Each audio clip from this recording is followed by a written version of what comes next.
Hello students, welcome to on polity. So আজকে আমরা WB এসএসসির এসএলএসটি এক্সামিনেশনের যে 2016 সালের প্রশ্ন সেটি নিয়ে আলোচনা করতে চলেছি। এই প্রশ্নের মধ্যে আমরা বেশ কিছু ইনফরমেশন পাবো যেগুলো আমাদের এইবারের 2025 সালের যে এসএলএসটি এক্সামিনেশন রয়েছে সেই এক্সামে হেল্প করবে। তো সেই ভাবনা থেকেই এই ক্লাসটা নেওয়া। আশা করছি তোমরা সবাই যারা এই মুহূর্তে রয়েছো তারা ক্লাসটাকে দেখছো ঠিকভাবে। এখানে একটুখানি ইনফরমেশন দিয়ে রাখি যে সামনে তোমাদের কিন্তু আরও অনেকগুলো পরীক্ষা রয়েছে।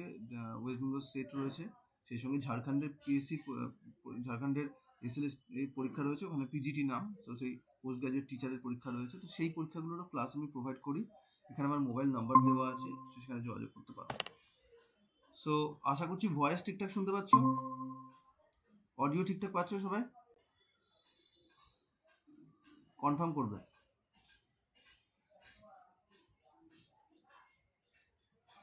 সবাই আমার অডিও ঠিকঠাক পাচ্ছ? হ্যাঁ স্যার, ঠিক আছে। এটা দেখতে পাচ্ছি 2016 সালের যে প্রশ্ন, সেই প্রশ্নটা নিয়ে আলোচনা করা হচ্ছে। 1 নম্বর প্রশ্ন, the term political science was first used in which country? United kingdom, নাকি ফ্রান্স, নাকি ইটালি, নাকি ইউনাইটেড স্টেটস অফ আমেরিকা? কি হবে এটা answer? So United state of America. D হবে। আর বাকিদের আনসার সবাই কনফার্ম? হ্যাঁ স্যার, ডি। এক্স্যাক্টলি। অ্যাকচুয়ালি আমরা যদি দেখি টার্মটা যদি সূচনা বলি তাহলে সেটা গ্রিক রাষ্ট্রের প্রথম সূচনা হয়, কিন্তু এখানে option wise United States of America করতে হবে। আচ্ছা, পরের প্রশ্নে যাই আমরা। Who is considered as the classical propounder of the concept of power? কোন ব্যক্তি ক্ষমতার ধ্রুপদী প্রবক্তা হিসেবে বিবেচিত হয়? Robert Mackay, Alan Ball. So right answer is Max Weber. Max ওয়েবারকে classical propounder of the power বলা হয়। ওয়েবার পাওয়ারকে ডিফাইন করেছিলেন যে power is probability that one actor within a social relationship will be in a position to carry out his own will despite resistance regardless of the basis on which his probability rests. Next প্রশ্ন 3 নম্বর, who wrote the treatise origin of the family, private property and the state? Karl Marx. Angel. Okay, right answer হচ্ছে angles. Friedrich এঙ্গেলসের statement, তার বিখ্যাত যে বই origin of the family, private property and the state, সেই বই 1884 সালে published হয়, সেখানে তিনি এটা ডিফাইন করেছিলেন। Who said the state is omnipotent and infallible? Hegel. এটা আদর্শবাদী কনসেপ্টের একটি অন্যতম আইডিয়া। সো হেগেলের কনসেপ্টে আমরা এটা পাই। চলে আসবো নেক্সট প্রশ্ন। The revolutionary theory offers satisfactory explanation of the origin of the state because it is logically consistent, historically based on nature of man, or morally justified. কি হবে? Historically base. হিস্টোরিক্যালি বেসড, ইতিহাস সিদ্ধ হিসাবে এটাকে indicate করা হয়। So right answer should be option B. Locke distinguished between, কিসের মধ্যে পার্থক্য করে? State and government, state and sovereignty, রাষ্ট্র সরকারের। Judicial review. রাষ্ট্র সরকারের মধ্যে। ওকে, বাকিয়া?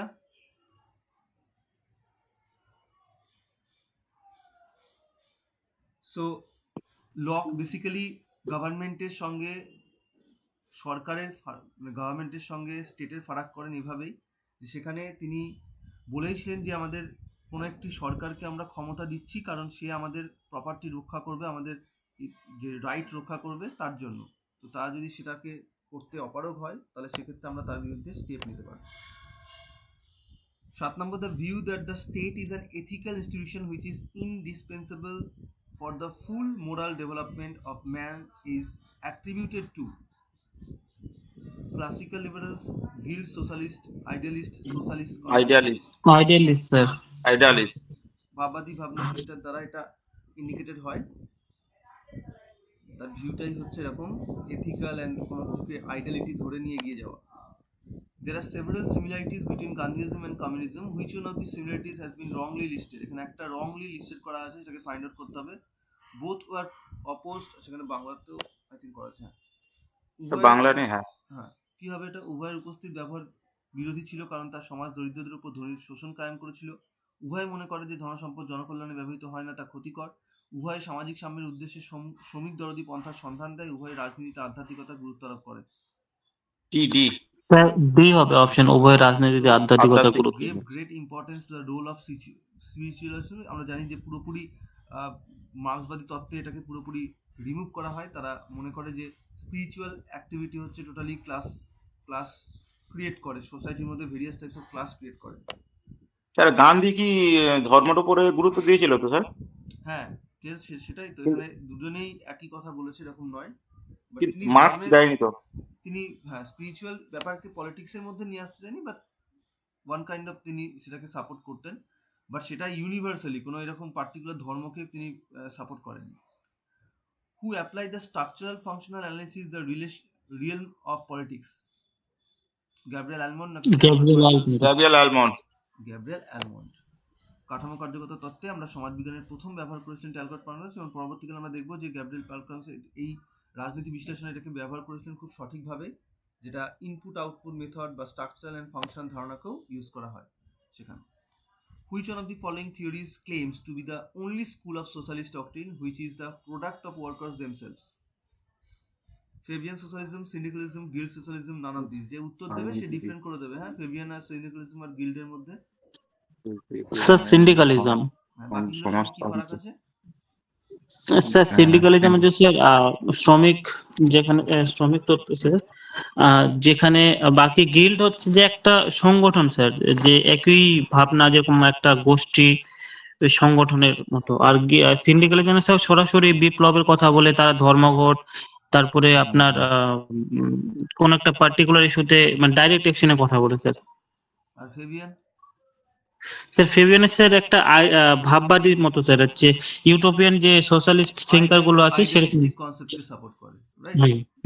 তার মানে বেসিক্যালি যদি আমরা ফারাকগুলো করি, ফেবিয়ান সোশ্যালিজমের সঙ্গে সিন্ডিকালিজম, গিল্ড আর মার্কসিজম, যেটা আইডিয়াল সোশ্যালিজম কনসেপ্ট বা সায়েন্টিফিক সোশ্যালিজম বলতে পারি। তো প্রথমত ফরমেশন ইয়ারটা দেখে নাও, যে 1884-এ ফেবিয়ান সোসাইটি লন্ডনে স্টার্ট হয়, এবং তারপরে ফেবিয়ান সোশ্যালিজম স্প্রেড করতে শুরু করে। 19 and 20 লেট 90th তো থেকে আর্লি 20th সেঞ্চুরিতে পপুলার হয় সিন্ডিকালিজম, স্পেশালি ফ্রান্সে।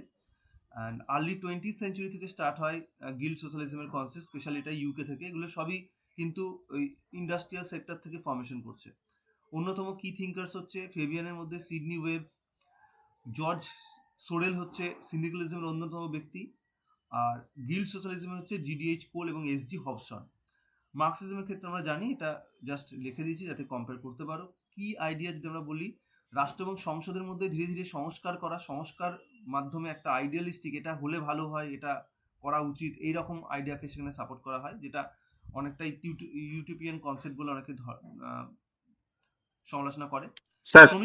স্যার ফেবিয়ান সমাজতন্ত্র কি বৈজ্ঞানিক সমাজতন্ত্রের ধার?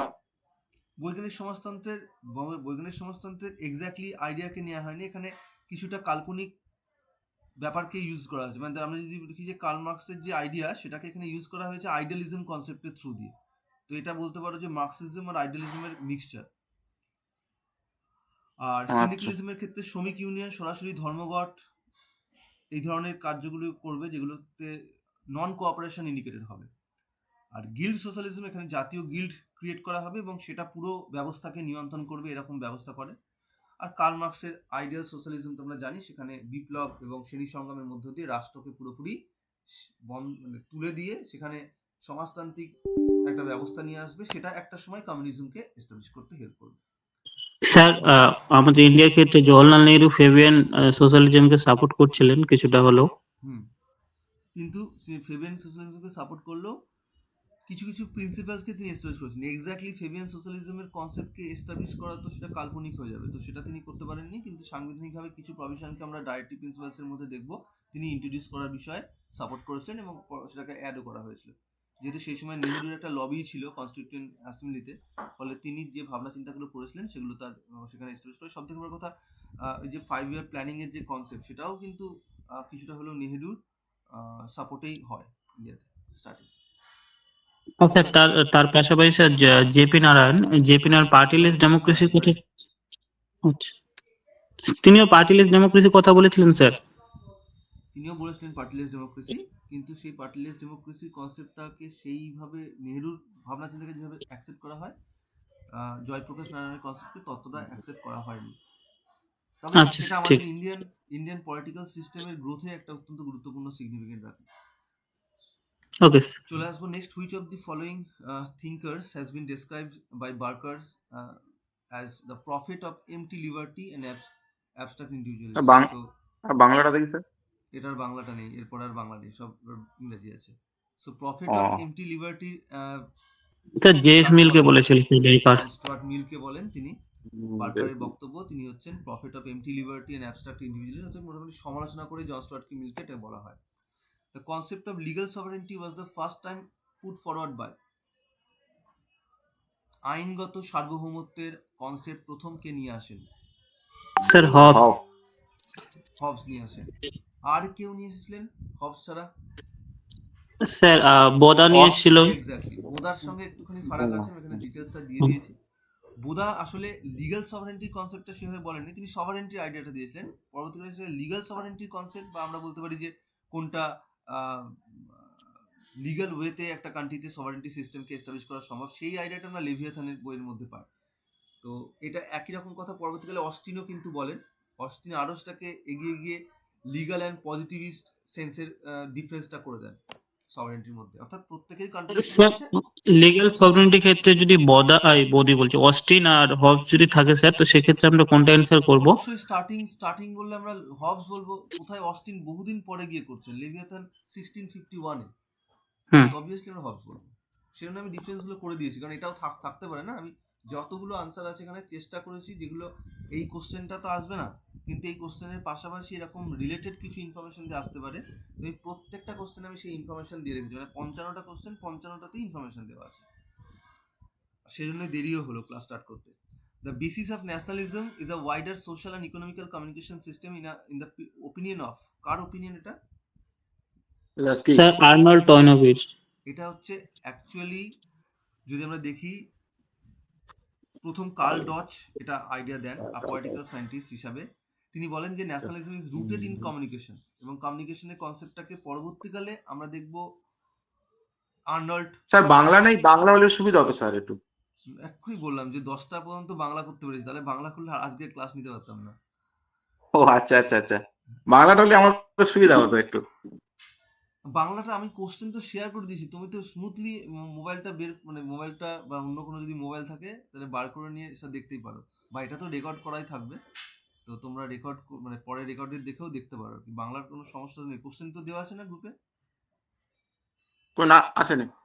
কেন, কোশ্চেন বহুদিন আগে দেওয়া আছে, দেখো আমাদের এটা তো ও এসএসসি অনেক আগে। 2016। হ্যাঁ আছে স্যার, আছে 16 আচ্ছা, কোশ্চেন দেওয়া আছে। হ্যাঁ, না কোশ্চেন এটা অনেকদিন আগে ফোনে তাহলে আছে স্যার। হ্যাঁ, অনেক প্রথম দিকেই দেওয়া হয়েছে ওটা। দেখো আমি ওই জন্যই চাপ নিই, যে কারণ কোশ্চেন তো সবারই কাছে রয়েছে। আর আমার মনে হয় না 2016 সালের কোশ্চেন আমার দেওয়ার জন্য কেউ ওয়েট করেছে, তার আগেই তোমাদের কাছে থাকার কথা।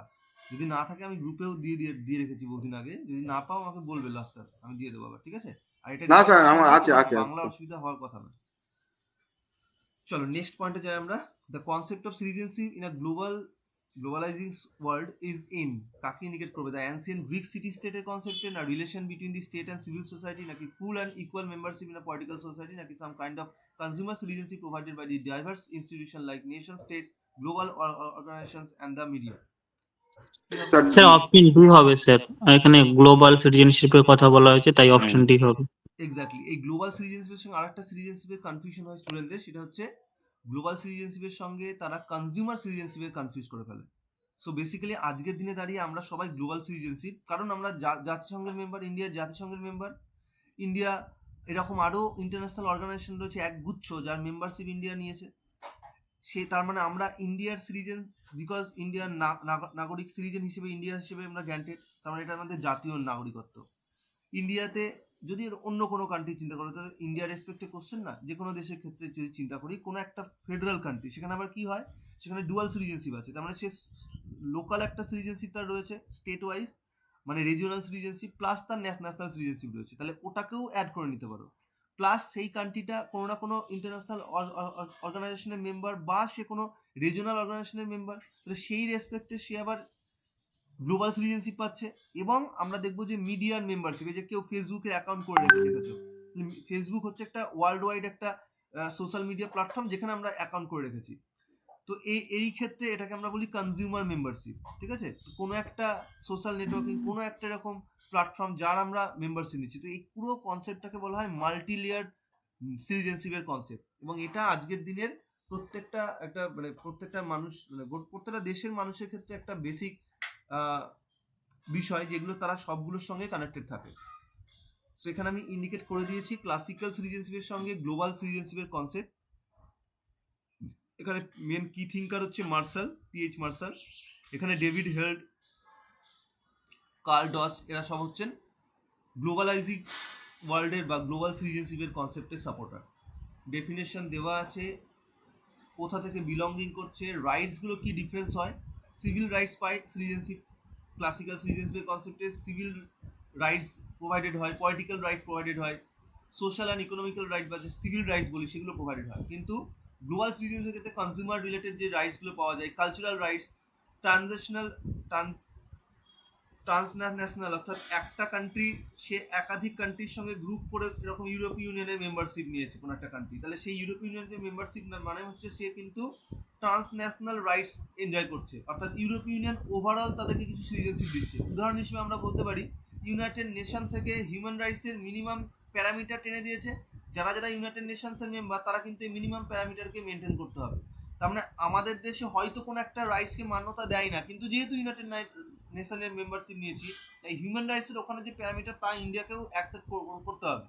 তো সেই জন্য তাহলে আমরা এই যে রাইটটা পেলাম, এক্সট্রা একটা রাইট যেটা ইউনাইটেড নেশনস দেয়, ইন্ডিয়া দেয় না, কিন্তু ইউনাইটেড নেশনস দেয় বলে ইন্ডিয়াকে পরবর্তীকালে সেটাকে মান্যতা দিতে হয়েছে। উদাহরণ হিসেবে আমরা প্রাইমারি এডুকেশনকে বলতে পারি। প্রাইমারি এডুকেশন কিন্তু আমাদের ভারতবর্ষে ফান্ডামেন্টাল ছিল না, কিন্তু আমরা দেখবো যে বিভিন্ন কান্ট্রি ইউনাইটেড নেশনসের প্যারামিটারকে ফলো করে বেসিক যে মিনিমাম এডুকেশন সেটাকে মান্যতা দেওয়া হয়। এবং তার রেসপেক্টে ইন্ডিয়া 2002 সালে রাইট টু এডুকেশনকে 6 থেকে 14 বছরের বাচ্চাদের জন্য কনফার্ম করে। তো এরকমভাবে বিভিন্ন রাষ্ট্র কিন্তু এরকম ইন্টারন্যাশনাল যে অর্গানাইজেশনগুলো রয়েছে তাদের রেসপেক্টে কিছু কিছু রাইট অ্যাড করে। সেইভাবে আমরা কিন্তু এগুলো গ্লোবালাইজড সিটিজেনশিপের মাধ্যমে সেই ধরনের রাইটগুলো এনজয় করি।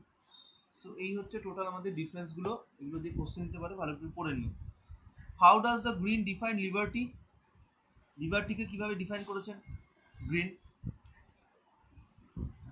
স্যার গ্রিন তো পজিটিভ লিবার্টিকে সাপোর্ট করতেন, তো capability to do anything worth doing. Capacity to do anything with doing, অর্থাৎ স্বাধীনতা মানে শুধু বাধা থাকা নয়, বরং যোগ্যতা এবং সামর্থ্য যাতে মানুষ তার সত্যিকারে মূল্যবান কাজ করতে পারে সেটাকে ফাইন্ড আউট করা, সেটাও হচ্ছে লিবার্টির ধারণা। The concept of tyranny of majority in democracy is advocated by? Sir Alex de Tocqueville. বাকিরা? হ্যাঁ স্যার, ডেমোক্রেসি, হ্যাঁ ডি। সো এটা হচ্ছে টাইরানির কনসেপ্ট, টকভিলের কনসেপ্ট। নেক্সট হচ্ছে পরের প্রশ্নে যাব আমরা। The concept of totalitarianism was first developed in Germany in 1920s by Carl Schmitt, Mussolini, Hitler আর মুসোলিনি। Sir Mussolini. মুসোলিনি অনেক পরে, 1920s-এ মুসোলিনি কোথায়? কার্ল সামিট প্রথম 1920s-এ নিয়ে আসে, সেটা পরবর্তীকালে মুসোলিনি আরো পপুলার করে। স্যার হিটলার কার্ল স্মিথের দ্বারাই প্রভাবিত হয়েছিল। এক্স্যাক্টলি, এটা থেকেই হিটলার পরবর্তীকালে এটাকে আরো পপুলার করে। ওকে, চলে আসবো next. With whom is the right to resistance as a concept of originated? John Locke, Stuart Mill, Karl Marx নাকি লেনিন? স্যার জন লক হবে। সো রেজিস্ট্যান্সের কনসেপ্ট প্রথম আমরা চুক্তি তত্ত্বে পাই, যেখানে লক বলছে যে সরকার যদি আমাদের রাইটগুলোকে প্রোটেক্ট করতে ব্যর্থ হয় তাহলে আমরা তার বিরুদ্ধে স্টেপ নিতে পারবো। So two treatises on civil government বইয়ে 1689-এ তিনি এটা ডিক্লেয়ার করেন। Who explain the types of party system in a comprehensive manner? John Blondel. Sir Maurice Duverger. Maurice Duverger is the right answer. তিনি one party system, two party system, multi party সিস্টেমের কনসেপ্টকে define করেন তার political parties বইয়ে 1951 সালে। চলে আসবো next. Democratic socialism differs from Marxian socialism on the basis of its emphasise on social equality, political equality, economical equality and freedom of the individual. Sir freedom of the individual. Freedom of the individual, একদম ঠিক। So Democratic সোশ্যালিজমের কনসেপ্টটাই তাই, এখানে Marxism কনসেপ্টে আমরা individual বিষয়কে অত গুরুত্ব দেওয়া আমরা দেখতে পাই না, কিন্তু যখনই এই মার্কসিজম আইডিয়াকে আমরা ডেমোক্রেসির সঙ্গে মিক্স আপ করি, সো দ্যাটস ক্রিয়েটেড কি ডেমোক্রেটিক সোশ্যালিজম, যেমনটি কিনা আমাদের ইন্ডিয়ার মতো কান্ট্রিতে রয়েছে। Who said that the law is a command of the sovereign? Austin. অস্টিনের অস্টিন বক্তব্য। Sir, common theory. John Austin 1790 থেকে 1859 তার যে বিখ্যাত স্টেটমেন্ট সেটা হচ্ছে law is the command of the sovereign. আর কোডিফাইড কনস্টিটিউশন ইজ কাকে বলে? স্যার মায়াটা কি? এটা হচ্ছে কোডিফাইড কনস্টিটিউশন হচ্ছে শ্রেণীভুক্ত সংবিধান। স্যার অপশন সি হবে sir, one in which hmm, all the provisions are put together in one or more documents. হুম। আচ্ছা, অপশন সি। বাকিদের? এটার মানে হচ্ছে সুন্দর করে সাজানো। স্যার লিখিত সংবিধান, কোডিফাইড মানুষ যে লিখিত Exactly. সংবিধান। যখনই কোনো সংবিধানকে সুন্দর করে সাজাতে হয় তার প্রথম বৈশিষ্ট্য হচ্ছে তারটা লিখিত থাকতে হবে। মোর ডকুমেন্ট, Written হ্যাঁ form-এ ওইটাই তুমি লিখতে হবে। সুন্দর করে সাজাবে কি করে? সো এবং অবশ্যই সেটা একটা সিঙ্গেল ডকুমেন্টে থাকতে হবে, তাহলে সেটা সাজানো সম্ভব নয়।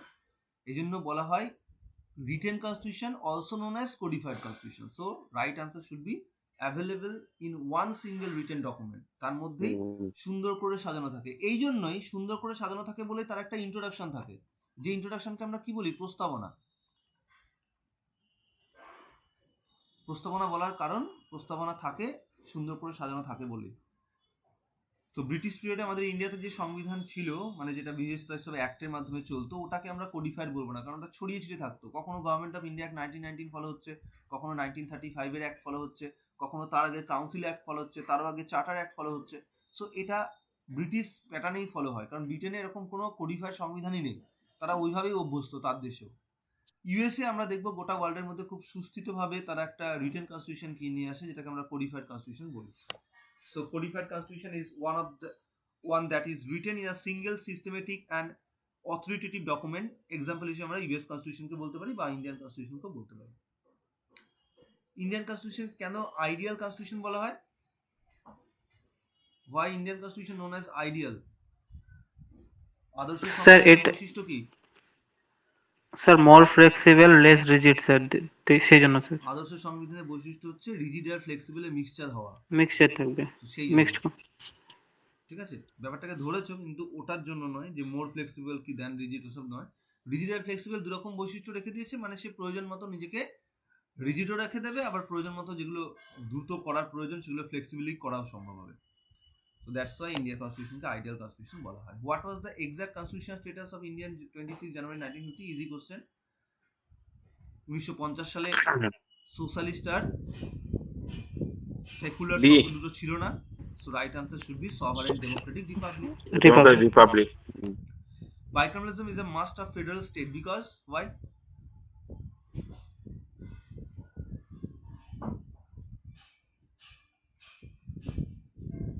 কি হবে এটা? প্রত্যেকটা স্যার সি, অপশন সি। সমান গুরুত্ব দেওয়ার সুযোগ এখানে থাকে, কারণ ফেডারেল সিস্টেমে দুটো Equality, হাউস থাকে, একটা হুম। হাউস থাকে পাবলিকের জন্য, একটা হাউস থাকে ফর দ্য স্টেটস। তো স্টেটগুলো যাতে ইকুয়ালি সেখানে পার্টিসিপেট করতে পারে তার জন্য এই ব্যবস্থা। যদিও আমাদের ইন্ডিয়ার বাইকামেরালিজমকে আইডিয়াল ফেডারেল কান্ট্রি বাইকামেরালিজমের সঙ্গে তুলনা করা সম্ভব নয়, কারণ ইন্ডিয়াতে ইকুয়ালিটি ফলো হয় না। আমাদের ইন্ডিয়াতে পপুলেশনের উপর বেস করে নাম্বার অফ মেম্বার সেখানে আইডেন্টিফাইড হয়, যেমন ওয়েস্ট বেঙ্গল থেকে 16টা মেম্বার, তো ইউপি থেকে আবার 31। তো এই জন্য এখানে আনইকুয়াল ট্রিটমেন্ট রয়েছে। কিন্তু ইউএসএতে যে দেখবো সেখানে বড় স্টেট হোক বা ছোট স্টেট, পপুলেশন বেশি হোক বা কম হোক, প্রত্যেকটা থেকে দুটো করে রিপ্রেজেন্টেশন রয়েছে। তো ইউএস এর যে সিনেট সেটা হচ্ছে আইডিয়াল ফেডারালিজমের যেমনটি একটা আপার হাউস হওয়া উচিত, সেই আপার হাউসের বৈশিষ্ট্য রয়েছে, আমাদের ইন্ডিয়াতে নেই। এগুলো দিয়েও কোশ্চেন দিতে পারে যে what is the difference between the upper house of the USA and India. Where the constitution of India is word federal mentioned? কোনোটাই নয়। স্যার কোনোটাই হবে না স্যার। ফেডারেল কোর্টের কথা উল্লেখ আছে 135-এ, বাট ফেডারেল টার্মটা কথা উল্লেখ নেই। 135 নম্বর ধারায় ফেডারেল কোর্টের কথা, সেখানে একমাত্র ফেডারেল টার্মটা ইউজ হয়েছে, না হলে সংবিধানের কোথাও ফেডারেলের কথা বলা নেই, আর এই তিনটেতে তো নেই, প্রশ্নই নেই। So right answer option D. Measures of preventive detention in the, কোথায় আছে? 20। 22 নম্বর, sir 22। 22 sir. 22 right against arrest and detention in certain cases except enemy alien or preventive detention অ্যাক্টের আওতায় কাউকে ধরলে তার ক্ষেত্রে এটা ছাড়বে। কতদিন পর্যন্ত আটকে রাখা যায় এটা নিয়ে কনফিউশন আছে স্টুডেন্টদের মধ্যে, বলো কেউ একজন। স্যার 3 মাস। স্যার 3 মাস স্যার। এটাকে মাঝখানে 2 মাস করা হয়েছিল, কখন? মোরারজি দেশাই সরকারের সময়, কিন্তু এটাকে বাস্তবায়িত আর করা হয়নি। মোরারজি দেশাই খাতায় কলমে করে গেছিল, এটার বাস্তবায়িত হয়নি। তাই এটা 44 অ্যামেন্ডমেন্ট অ্যাক্টের উদ্যোগে হয়েছিল, কিন্তু এটাকে বাস্তবায়িত করা হয়নি, ফলে 3 মাসটাই এখনো চলছে।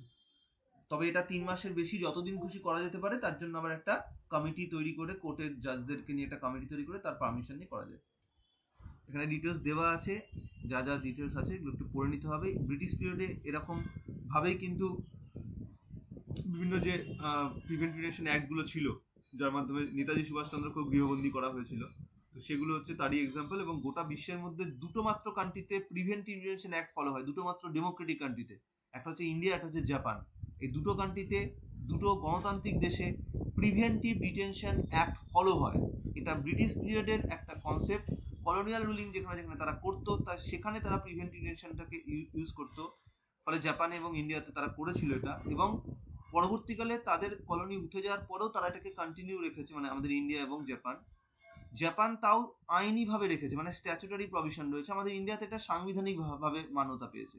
মানে যে মৌলিক অধিকার আমাদেরকে মৌলিক অধিকারের মতো গুরুত্বপূর্ণ বিষয় দেয়, সেই মৌলিক অধিকারের মধ্যে এমন একটা ইনডেমোক্রেটিক একটা মেকানিজম ফলো করা হয়, যেটা সাংবিধানিকভাবে মান্যতা পায়। তো দিস ইজ অ্যাবসলিউট, মানে এটা নিয়ে সমালোচনা করে বিভিন্ন রাষ্ট্রবিজ্ঞানীরা। Next, in India freedom of press is, এটা আবার একটা ট্রিকি কোশ্চেন, বুঝে করো। Specially mentioned in the constitution under article 19, নাকি implied in the fundamental right to freedom of expression, নাকি available to the people under the directive principles, নাকি all of this, সবগুলো ঠিক। স্যার অল অফ দিস হবে। Directive principles কি করে এটা না স্যার, এটা আর্টিকেল বি হবে, 19 বি আছে স্যার, বি। আর্টিকেল 19। কনফিউশন হতে পারে এটা আর এইটা নিয়ে। আর্টিকেল 19 এর মধ্যে ডিফাইন করা রয়েছে, কোথায় দেওয়া আছে? আর্টিকেল 19 তো স্যার বি আছে, বি হবে এটা। আছে, 6টা ফ্রিডম দেওয়া আছে। ফ্রিডম অফ এক্সপ্রেশন দেওয়া আছে স্যার। Freedom of expression এক্সপ্রেশনের মধ্যে আমরা মিডিয়ার অথরিটি বা আমাদের যে ফ্রিডম অফ এক্সপ্রেশনের কনসেপ্টের মধ্য দিয়ে প্রেসের অধিকার বা মিডিয়ার অধিকার পায়। So right answer option B হবে, implied in the fundamental right to freedom of expression. এটা বেসিক্যালি রমেশ থাপার বলে একটি মামলা হয়েছিল, পরবর্তীকালে আরেকটা মামলা আছে ব্রিজভূষণ কেস। এই দুটো মামলাতেই আমরা দেখতে পাবো সুপ্রিম কোর্ট ক্লারিফাই করে দেয় যে এই ফ্রিডম অফ স্পিচের মধ্যেই কিন্তু freedom two media and press এগুলো ইনক্লুডেড, এই জন্য এটা বিদেশিদের দেওয়া হয় না।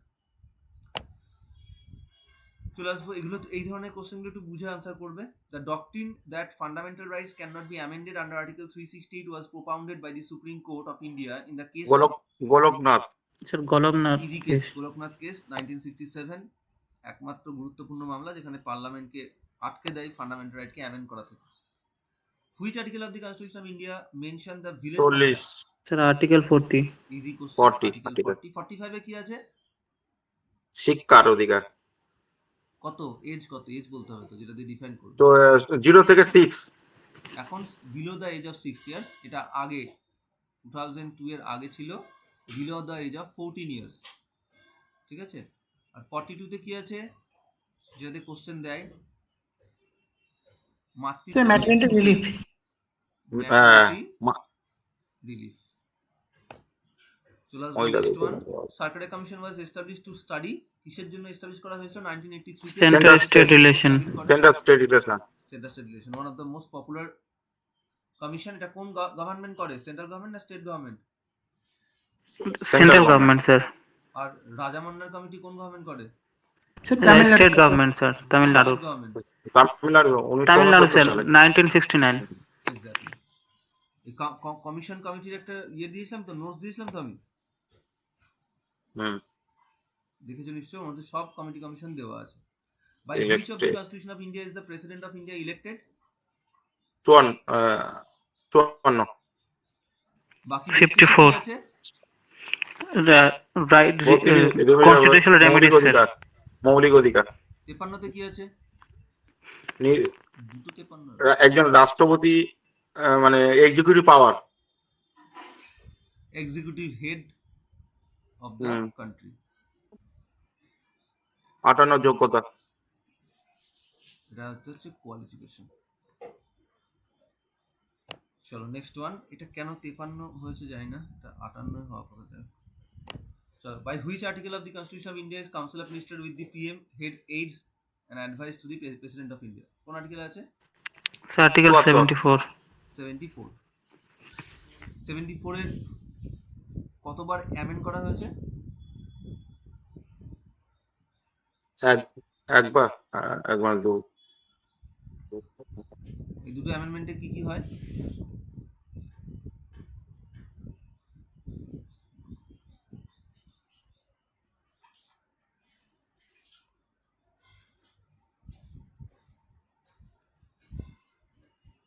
একবার বললো যে বাধ্য, সায়েন্স যা বলবে অ্যাডভাইস দেবে, আর send back only one time. এটা হচ্ছে 44 অ্যামেন্ডমেন্ট একটা অ্যাড করা হয়। প্রথমে বলা হয় যে রাষ্ট্রপতিকে যা অ্যাডভাইস দেবে মন্ত্রিসভা তা নিতে তিনি বাধ্য হবেন, 42 অ্যামেন্ডমেন্ট অ্যাক্ট বলে। আর এটাকে মোরারজি দেশাই সরকার এসে বলে যে হ্যাঁ বাধ্য, কিন্তু একবার তিনি চাইলে রিকনসিডার করতে পারেন, ফেরত দিতে পারেন, সেকেন্ড টাইম এলে তখন তিনি বাধ্য। ওকে, 71 এ কি আছে? 70 স্যার ইলেকশনে ডিসপিউট হলে রাষ্ট্রপতি উপরাষ্ট্রপতি ইলেকশনে ডিসপিউট হলে সেটা সুপ্রিম কোর্ট রিগার্ডিং প্রেসিডেন্সিয়াল আর ভাইস প্রেসিডেন্সিয়াল ইলেকশন। 72 তে কি আছে? মাফ করে দেওয়ার ক্ষমতা। পার্ডনিং পাওয়ার স্যার। ক্ষমা প্রদর্শনের ক্ষমতা, যেটা যে কোনো ক্ষেত্রেই তিনি অ্যাপ্লাই করতে পারেন। মৃত্যুদণ্ডপ্রাপ্ত ব্যক্তি হোক বা যাবজ্জীবন কারাদণ্ড, বা সেটা মিলিটারি ট্রাইব্যুনাল হোক, সেটারও তিনি ক্ষমা করতে পারেন। চলো নেক্সট পয়েন্টে যাই আমরা। The ordinance issued by the governor are subject to approval of president. গভর্নরের অর্ডিন্যান্স প্রেসিডেন্ট কি করতে যাবে ওটা নিয়ে? 213 তো? হ্যাঁ, state legislature. Exactly, state legislature, রাজ্য আইনসভার সেশনে ও তাই আচ্ছা তো অর্ডিন্যান্স জারি করেছে। এবার অর্ডিন্যান্স জারি করার পরে রাজ্য পরবর্তী অধিবেশনের 6 সপ্তাহের মধ্যে ওটাকে পাস করে নিতে হয়। পরবর্তী অধিবেশন বসার 6 সপ্তাহের মধ্যে রাজ্য আইনসভা করবে। একই রকম ভাবে প্রেসিডেন্ট দিয়ে যদি কোশ্চেন দেয় তাহলে পার্লামেন্টারি অ্যাপ্রুভাল লাগবে।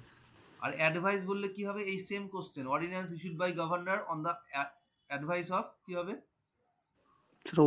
169। অ্যাডভাইস কার অ্যাডভাইসে হবে? এসকমের অ্যাডভাইস হবে, স্টেট কাউন্সিল অফ মিনিস্টারের অ্যাডভাইস এটা হয়। অ্যাডভাইস বললে এসকম, অ্যাপ্রুভাল বললে স্টেট লেজিসলেচার। নিজে নিজে তো আর গভর্নর অর্ডিন্যান্স জারি করবে না, সিএম বা রাজ্য মন্ত্রিসভা অ্যাডভাইস দিলে তবে করতে পারবে। তাই যদি বলা হয় যে রাজ্যপালের জারি করা অর্ডিন্যান্স কার পরামর্শে হয়? রাজ্য মন্ত্রিসভা বা মুখ্যমন্ত্রী। কার অ্যাপ্রুভাল লাগে? যেহেতু এটা রাজ্য আইনসভার কাজ ছিল, করে দিয়েছে গভর্নর কিছুদিনের জন্য, তারপরে আবার পরবর্তী অধিবেশন যখন বসবে রাজ্য আইনসভার, সেখান থেকে অ্যাপ্রুভ করতে হবে। ওকে, বুঝতে পারলে? দুটোই, একটা অ্যাডভাইস দিয়ে কোশ্চেন হয়, একটা যেটা দিয়েছে অ্যাপ্রুভাল দিয়ে হয়। What is the maximum gap permissible between two sessions of the parliament? Sir 6 month. 6 month 6 week. না স্যার 6 মান্থই হবে স্যার। শুধু 6 months. Which article of the Constitution of India specified that the money bill shall contain only provision dealing with the certain matters mentioned therein? Sir 110। 110। 109 কি আছে? Sir মানি বিল কে উত্থাপন করতে পারবেন by certain ওগুলা ক্যান নট ইন্ট্রোডিউস, রাজ্যসভাতে উত্থাপন হতে পারবে না। রাজ্যসভা এটা বলা আছে, এর জন্য আমি বলি যে এটা লোকসভাতে ইন্ট্রোডিউস হয়। আর 111 কি আছে? স্যার ভেটো ইউজ করতে পারবে sir. Assent by the president, যে কোনো বিলে প্রেসিডেন্ট সাইন করার অথরিটি। আর 12 budget. 112 sir budget, annual budget. Annual financial statement, budget লেখা নেই কিন্তু অ্যানুয়াল ফাইন্যান্সিয়াল স্টেটমেন্ট লেখা আছে। মানে কোশ্চেনে যদি 112 কি আছে, অপশন এতে আছে বাজেট আর অপশন বিতে অ্যানুয়াল ফাইন্যান্সিয়াল স্টেটমেন্ট, আনসার কিন্তু অ্যানুয়াল ফাইন্যান্সিয়াল স্টেটমেন্ট করতে হবে। বাজেট মেনশন করা নেই সংবিধান, ওটা আমরা প্রেডিকশন করে বলছি যে এটা বাজেট। চলে আসবো next one. Rajya Sabha can delay a finance bill send to its consideration by the Lok Sabha. Maximum period কতদিনের মধ্যে তাকে ফেরত দিতে হয় বা হোয়াট এভার? 14 দিন। 14 দিন, সো ম্যাক্সিমাম টাইম। এরপরে কি হবে? ধরে নেওয়া হবে বিলটা রাজ্যসভাতেও পাস হয়ে গেছে। When the proclamation of emergency in force, the term of Lok Sabha can be extended by the Parliament for a period of 1 year sir. 1 বছর করা যায়। এটা এক বছর বিধানসভার তো। ক্ষেত্রে অ্যাপ্লিকেবল, এবং এটা হয়েও ছিল 42 অ্যামেন্ডমেন্ট অ্যাক্টে 1 বছর করে বাড়িয়েও দেওয়া হয়েছিল একবার।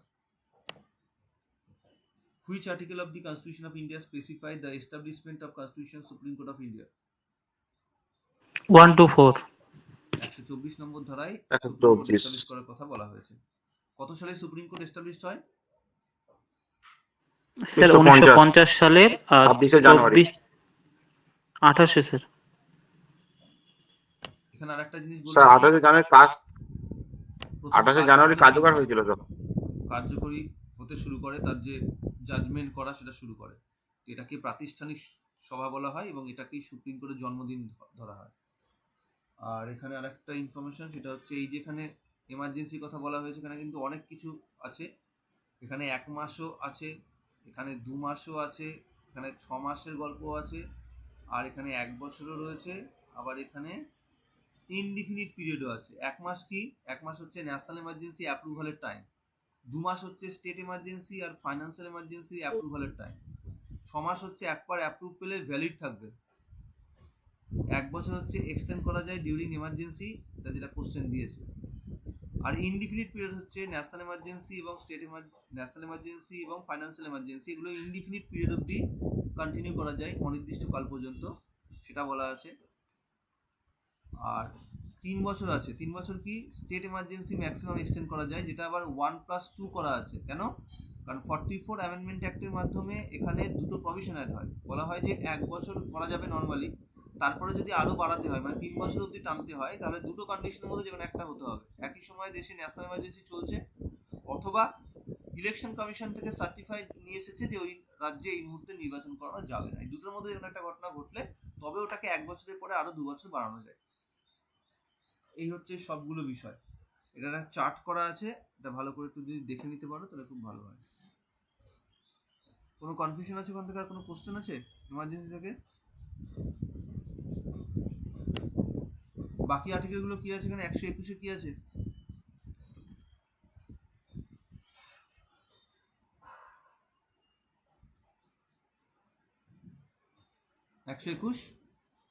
একই কথা 212-তেও আছে, 211-তে, হ্যাঁ 211-তে আছে, আর একই কথা 212-তে আছে। এই চারটে আর্টিকেলের মধ্যে separation of judiciary from legislature করা আছে। আইনসভার সঙ্গে বিচার বিভাগের ফারাক করা আছে। যেমন লেজিসলেটিভ কোনো প্রসিডিংস নিয়ে জুডিশিয়ারি কোনো কথা বলতে পারে না, ঠিক তেমনই জুডিশিয়ারি কোনো কাজকর্ম নিয়ে লেজিসলেচারও কোনো কথা বলতে পারে না, এক্সেপ্ট রিমুভাল রেজলিউশন অফ জাজেস। এটা বাদে অন্য কোনো ক্ষেত্রে কোনো জাজমেন্ট নিয়ে কোনো কথা বলতে পারবে না। এই চারটে আর্টিকেলে সেটা নিয়ে বলা আছে। 121, 211 এগুলো বলছে যে লেজিসলেটিভ সেক্টর জুডিশিয়ারি নিয়ে কোনো কথা বলবে না, আর 122 আর 212 বলছে জুডিশিয়ারি সেক্টর লেজিসলেটিভ সেক্টর নিয়ে কোনো কথা বলতে পারবে না। ওকে, আর 123 তো জানো, ordinance power. Next, separation of judiciary from the executive in India enjoy by directive principle. কত নম্বর ধারা? 50 নম্বর ধারা। 50 স্যার 50। একটু যদি কোশ্চেনগুলো দেখো, এগুলো তো পরপর কোশ্চেন যেমন ছিল আমি তেমনই বসিয়েছি। একটু যদি কোশ্চেনগুলো দেখো, লক্ষ্য করে দেখো, সেক্টরগুলোকে এক একটা চুজ করেছে এবং সেখান থেকে একটা দুটো করে কোশ্চেন দিয়েছে। এটা যে কনসেপ্টের ওপর এই কোশ্চেনটা হয়েছে, অপশানগুলো যখন বানিয়েছে দেখো, সেই অপশানগুলোর সঙ্গে এটার কানেকশন।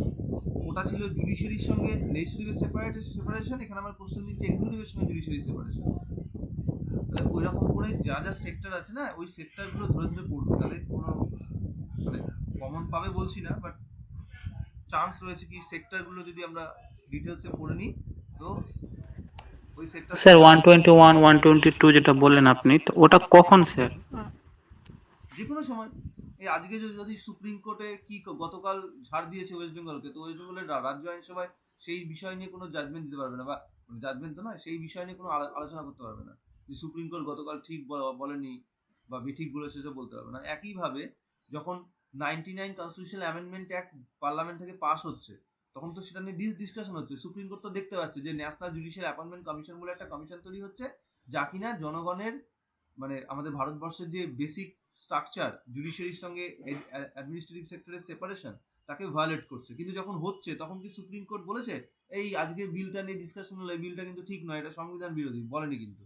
যতক্ষণ না আইন তৈরি হবে ততক্ষণ সেটা নিয়ে কোনো কথা বলবে না, এটা অলওয়েজ। আমি ওটাই বলতে চাইছি, যতক্ষণ প্রসেসিং এ থাকবে ততক্ষণ বলে না, প্রসেসিং যখন হয়ে যায় তারপর সেটার সেটা নামই তো বলে। লেজিসলেটিভ প্রসিডিংস, এটাই তো বলা আছে এখানে যে লেজিসলেটিভ প্রসিডিংস নিয়ে জুডিশিয়ারি কোনো কথা বলবে না। এই লেজিসলেটিভ প্রসিডিং বলছে যতক্ষণ এটা চলছে। ঠিক এই একই কারণে কিন্তু অ্যান্টি ডিফেকশন অ্যাক্টের ক্ষেত্রে যখন ডিলে করে প্রিসাইডিং অফিসার, কিছু বলতে পারে না কোর্ট। কিয়োটো হলো ওয়ান কেস বললো যে না, এবার থেকে সিদ্ধান্ত হয়ে গেলে সেক্ষেত্রে বলতে পারবে, সিদ্ধান্ত হওয়ার সময় বলতে পারবে না, কারণ ওটাকে আমরা লেজিসলেটিভ প্রসিডিং বলছি। এইভাবেই সেপারেশন করা আছে জুডিশিয়ারির সঙ্গে legislative sector. Okay, okay sir. Next চলে আসবো আমরা। Judicial review signifies that the Supreme Court, কি হবে জুডিশিয়াল রিভিউ পাওয়ার কি বলে? Can impeach president, declare a law unconstitutional, can review cases decide by the high courts, নাকি final authority over all cases? Sir judicial final case, final over all case. Law and order এ যা তৈরি sir হবে unconstitutional করতে পারে sir. সেটাকে check করবে, ছাঁকনি দিয়ে ছাঁকবে। যদি সেটা ওকে থাকে ভালো, না থাকলে তাকে আনকনস্টিটিউশনাল বলে ডিক্লেয়ার করবে। এখানে তো ল দিয়ে কোশ্চেন হয়েছে, এটা অর্ডার দিয়েও দিতে পারে। তাহলে ল বা অর্ডারকে আনকনস্টিটিউশনাল ডিক্লেয়ার করার অথরিটি হচ্ছে জুডিশিয়াল রিভিউ। ক্লিয়ার এটা?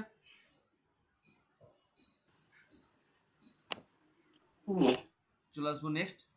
ফান্ডামেন্টাল রাইটের ক্লাসে বোঝানো হয়েছে, এটা ঠিকঠাক করে দেখে নিই।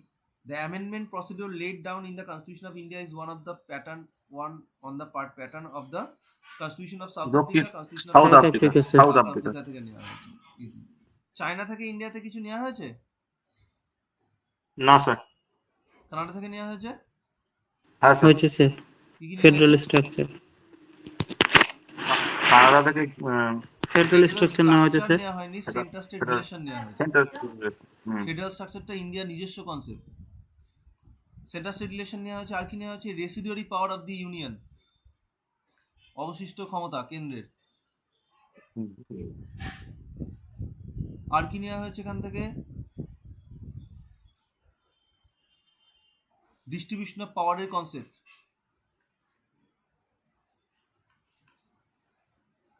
এইগুলো হচ্ছে সব নেওয়া হয়েছে। ইউএসএ থেকে অনেক কিছু নেওয়া হয়েছে, সোর্সেসের মধ্যে আমরা এটা পড়েছি। চলে আসবো পরেরটা। জুরিসডিকশন অফ ইন্ডিয়ার supreme court may be enhanced, কিভাবে হয়? Sir by may, option A sir. এটা পার্লামেন্ট কর্তৃক, এটা আর্টিকেল 138 অনুযায়ী পার্লামেন্ট সেটা করতে পারে। So right answer should be option A.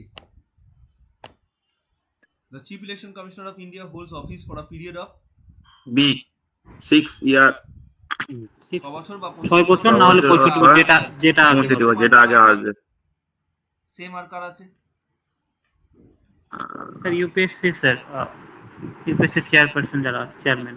CAG R UPSC এদেরও সেম 6 বছর আর 5 স্যার ওই বলছেন সুপ্রিম কোর্টের বিচারপতিদের কত? Up to 65 years of age. আচ্ছা 50 বছর বয়সে থাকলেও 65 অবধি থাকবে, আবার 64 বছর বয়সে অ্যাপয়েন্ট হলেও 65 অবধি থাকে। তাদের 6 বছর বলে কিছু নেই। ওকে, 10 ইয়ার বলে কিছু হয় না ওদের।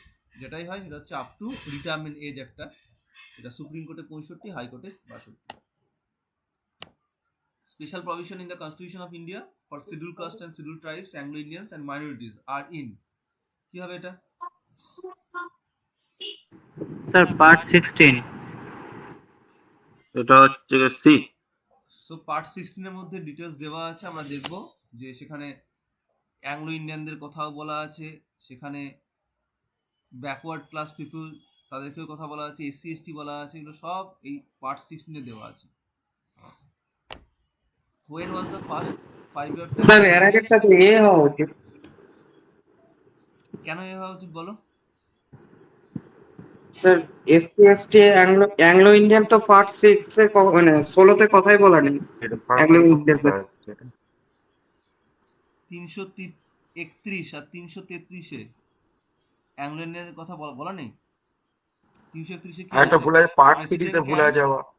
President can nominate maximum 2 member to Lok না Sabha. স্যার, হ্যাঁ এটা ওখানে আছে বলা governor। আছে, আমার একটু স্যার ভুল হলো, মানে এ নাম্বার অপশনটা দেখেন, হ্যাঁ তুমি বলে আমাকে দিচ্ছে বলো, যে এখানে তোমার এ মনে কোন হওয়ার ধারাতে কারণটা বলো। কোন ধারাতে বলা আছে হচ্ছে আপনার স্পেশাল প্রভিশন, তো ওখানে 330 থেকে 342 তো বলে দিচ্ছে। আবার যেগুলো শিডিউল কাস্ট এবং শিডিউল ট্রাইব সম্পর্কে তো আপনার 300 পার্ট 60 নাকি ষোড়শ শতাব্দী থেকে কি যেন 16 নম্বর পার্টে কি বলা আছে ওখানে? এই 16 নম্বর পার্টের আর্টিকেলটাই তো 330 থেকে 342। হ্যাঁ স্যার। এখানে 330-এ বলা আছে লোকসভাতে এসসি এসটির জন্য সিট রিজার্ভ থাকবে। 330-এর এ নতুন তৈরি হয়েছে, যাতে বলা হয়েছে উমেনদের জন্য লোকসভাতে 33% আসন রিজার্ভ থাকবে। 331-এ বলা আছে যে লোকসভাতে প্রেসিডেন্ট ম্যাক্সিমাম 2জন অ্যাংলো ইন্ডিয়ানকে নমিনেট করবেন, যেটা 104 নম্বর অ্যামেন্ডমেন্ট অ্যাক্টে বন্ধ হয়ে গেছে 2020 সাল থেকে। 332-এ একই রকম কথা এবার রিপিট হবে, এই একই কথা এবার বিধানসভা, এই একই কথা 332-এর এতে রিপিট হবে ফর বিধানসভা, 333-এর একই কথা রিপিট হবে ফর বিধানসভা। ঠিক আছে, তাহলে এখানে প্রেসিডেন্ট ছিল, এখানে গভর্নর হয়ে যাবে, গভর্নর ক্যান নমিনেট, এখানে 2জন ছিল অ্যাংলো ইন্ডিয়ান, এখানে 1জন হয়ে যাবে। এইবার চলে আসছে 334, যে কিনা বলছে এই যে এসসি এসটি রিজার্ভেশন নিয়ে এই যে উপরে যত কিছু বলেছে এইগুলোর এক্সটেনশন নিয়ে কথা বলবে, যে এসসি এসটি এবং অ্যাংলো ইন্ডিয়ানদের বিষয়টাকে 10 বছর পর্যন্ত এক্সটেন্ড করা হচ্ছে, যেটা এই মুহূর্তে অ্যামেন্ড করে করে এটাকে 7বার অ্যামেন্ড করা হয়েছে, সর্বশেষ অ্যামেন্ড করে 2030 অব্দি টানা হয়েছে। 335 সরকারি চাকরির ক্ষেত্রে রিজার্ভেশনের কথা বলা হয়েছে ব্যাকওয়ার্ড ক্লাস পিপলদের জন্য, যার মধ্যে সবাই ইনক্লুডেড, কিন্তু যে যে যত ব্যাকওয়ার্ড মানে এসসি এসটি ওবিসি সবাই এর মধ্যে ইনক্লুডেড। 336-এর মধ্যে দেওয়া আছে ওই পার্ট 5 শিডিউল 6 আর শিডিউল 5 এর যে special provision for schedule areas তাদের অ্যাডমিনিস্ট্রেশন সংক্রান্ত। 337-এও ওই সেক্টরের জন্য কথা এখানে বলা অ্যাংলো হয়েছে। ইন্ডিয়ানদের কথা বলা আছে। হ্যাঁ 336 আর 337 হচ্ছে এটা অ্যাংলো ইন্ডিয়ানদের জন্য হচ্ছে, এটা হচ্ছে সিট রিজার্ভেশনের কথা বলা হয়েছে আইনসভাতে, আর একটাই মানে এডুকেশন সেক্টরের কথা বলা হয়েছে অ্যাংলো ইন্ডিয়ান। 338 হচ্ছে স্যার আমি আগে, বলছি যে এটা এটা বুঝতে পেরেছি, কিন্তু এ নাম্বারটা কেন হচ্ছে না তার? ওখানে যে পার্ট 3 আছে ওটাতে হবে না, মানে ফান্ডামেন্টাল রাইট। পার্ট 3-র মধ্যে তো ফান্ডামেন্টাল রাইটের প্রভিশন দেওয়া আছে, সেই জন্য। না স্যার, ওখানে তো 15+4 এবং হচ্ছে ওখানে তো শিডিউল ক্লাস শিডিউল ট্রাইবের কথা বলা আছে।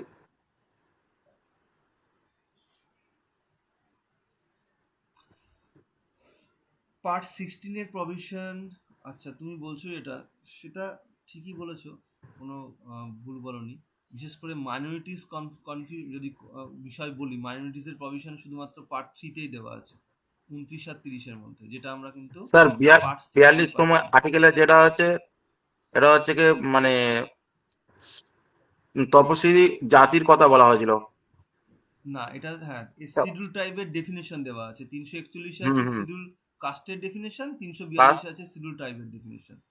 এখানে একটা ভুল আছে, ওই জন্য করে এটা হবে না। এটা কি আনসার, এর আগে এটা এসএসসি কি আনসার কি দিয়েছিল আব্দুল?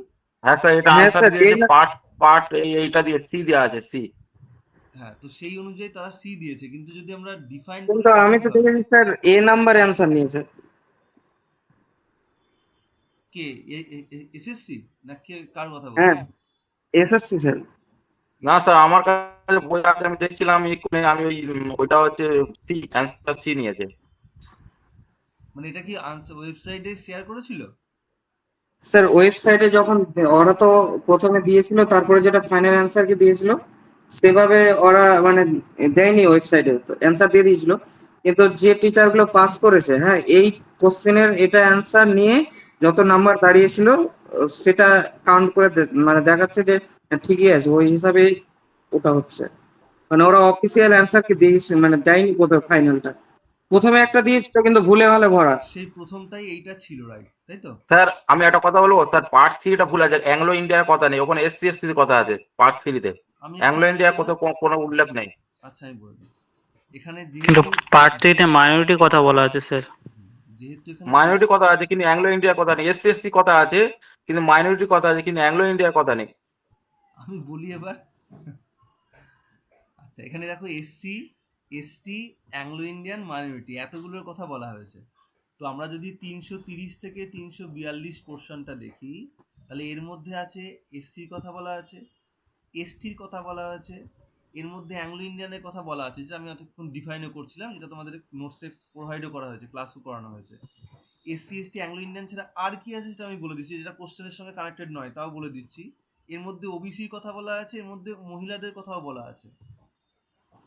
এবার মাইনরিটির কথা কিন্তু 330 থেকে 342-এ নেই। মাইনরিটিদের কথা, সংখ্যালঘুর কথা সংবিধানে দেওয়া আছে দুটো আর্টিকেল, একটা 29 আর হচ্ছে 30 নম্বর ধারা। আরও আছে যেগুলো হচ্ছে পরোক্ষভাবে রয়েছে, যেমন ধরো আমাদের আর্টিকেল 46 বলে যে ব্যাকওয়ার্ড ক্লাস পিপল বা যারা মাইনরিটি পিপল তাদেরকে তাদের স্বার্থ রক্ষা করতে হবে, এরকমভাবে ইনডিরেক্ট বলা আছে। ডিরেক্টলি মাইনরিটি মেনশন করে এই দুটো আর্টিকেলেই বলা আছে। এইবার যেহেতু কোশ্চেনে এসসি, এসটি, অ্যাংলো ইন্ডিয়ানের সঙ্গে মাইনরিটিও বলেছে, যার কথা 330 থেকে 342-এ নেই, পার্ট 16 বলা মানে 330 থেকে 342 বলা মানে সবগুলো এর মধ্যে ঢুকে যাচ্ছে, শুধু মাইনরিটিটা বাদ চলে যাচ্ছে।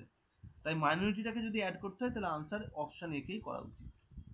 এবার এসএসসি বলছো, এর আগের বার আমি যে খেয়েছিলাম প্রথমবার যেটা আনসার কি মানে একটা মোটামুটি দিয়েছিল সেটাই ভুল ছিল, তার মধ্যে এটা ছিল।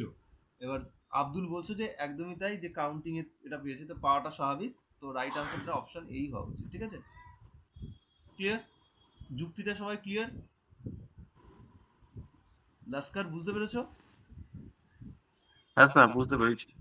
চলো। কিন্তু আমার কাছে দুটো বই দেখছিলাম, ওই পার্ট সিরিয়া 3 নম্বরটা আছে। 16-এর মধ্যে সেখানে কোনো তো মাইনরিটির প্রভিশন নেই, সেই বইয়ে কি ছিল? মাইনরিটিস কমিশন বলে দেওয়া আছে?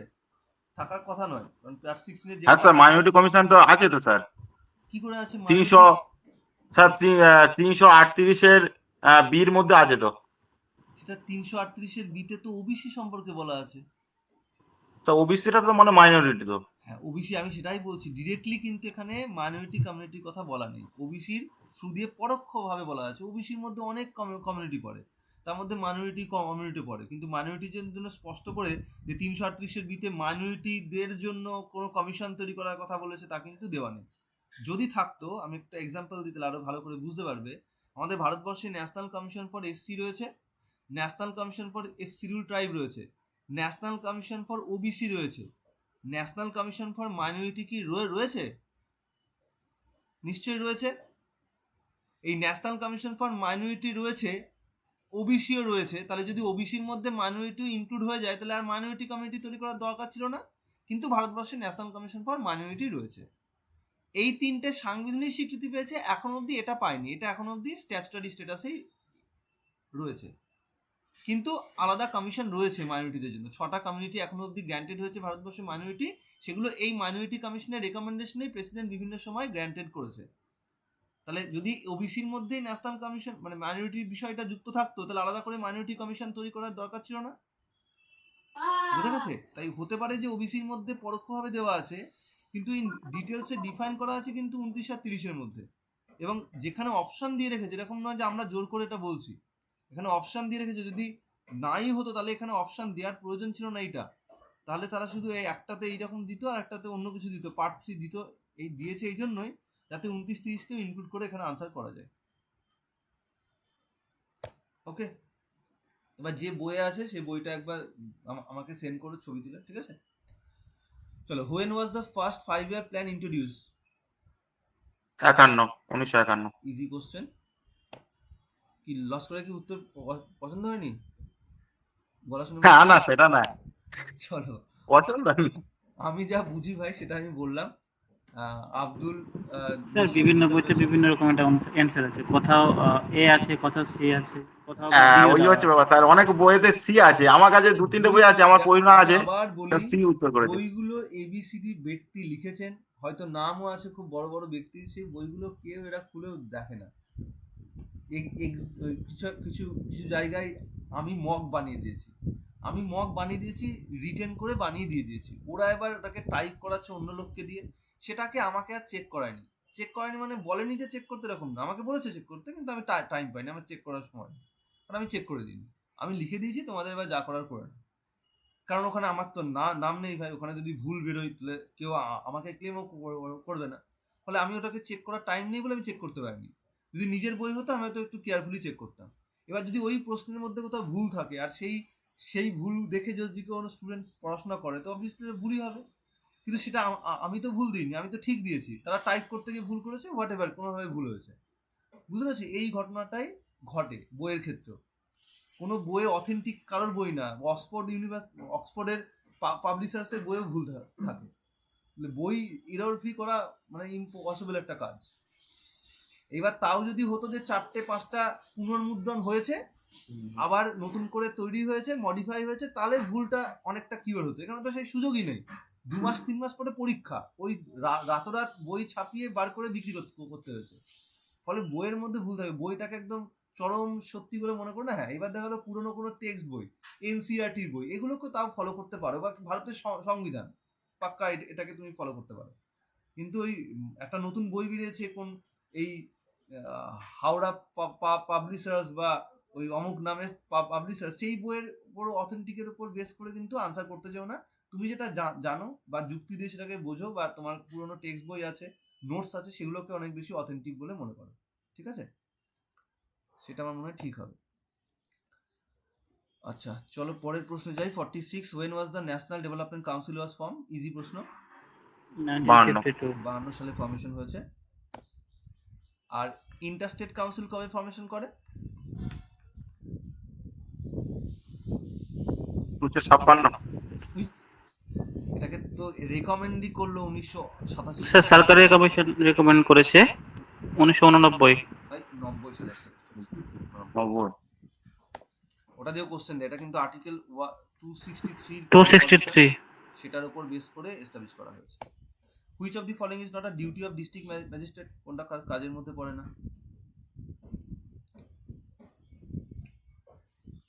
ল অ্যান্ড অর্ডার মেনটেন করা তার কাজের মধ্যে পড়ে। কালেকশন রেভিনিউ, অবশ্যই তাকে কালেক্টর বলা হয়, জন্য ডিস্ট্রিক্ট কালেক্টর বলা হয়।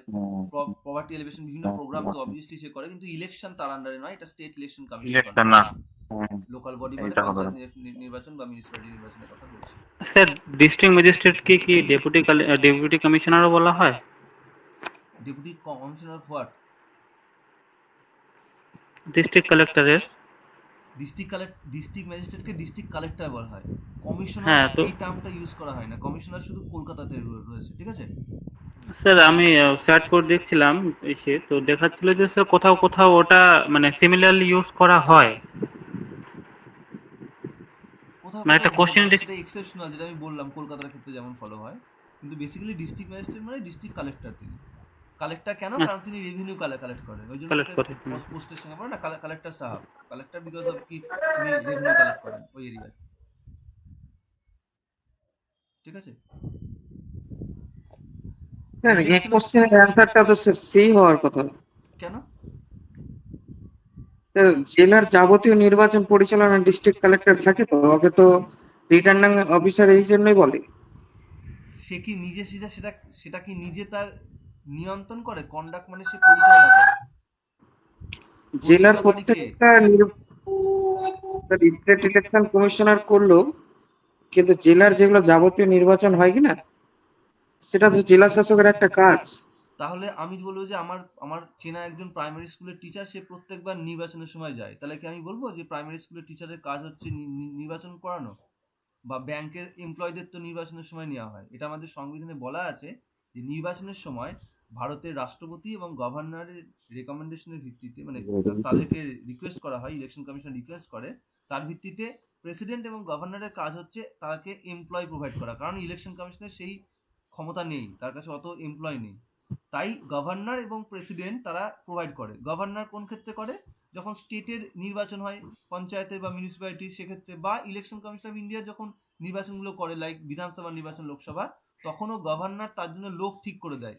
ডিস্ট্রিক্ট লেভেলে এই জন্য যারা ডিস্ট্রিক্টের যিনি পুরো নির্বাচনের দেখভালের দায়িত্বে থাকেন, যিনি কমিউনিকেট করেন ডিরেক্টলি স্টেট ইলেকশন কমিশনের সঙ্গে, তিনি হচ্ছেন ডিস্ট্রিক্ট ম্যাজিস্ট্রেট। এটা তার এক্সট্রা কাজ, এটা তার প্রধান কাজ নয়। ঠিক যেমন প্রাইমারি স্কুলের টিচারের প্রধান কাজ নির্বাচন করানো নয়, কিন্তু প্রত্যেক বছর তিনি নির্বাচন করেন, তিনি প্রিসাইডিং অফিসার হিসেবে যান, কিন্তু তার ওটা কাজের মধ্যে পড়ে না। এখানে তো সেটাই বলেছে ডিউটির মধ্যে। তো ডিউটি, ডিস্ট্রিক্ট ম্যাজিস্ট্রেটের ডিউটি তোমার বই নেই? তোমার যদি গ্র্যাজুয়েশনের বই থাকে খুঁজে বের করবে, তার মধ্যে দেখবে যে ডিউটির মধ্যে কি কি রয়েছে। স্যার এটা তো মানে যেটা সি নাম্বার অপশন আছে ওটা হচ্ছে দরিদ্র দূরীকরণ, ওটা জেলা শাসকের কাজ নয় স্যার। কার কাজ? ওটা জেলা শাসকের কাজ করে না ওটার মধ্যে।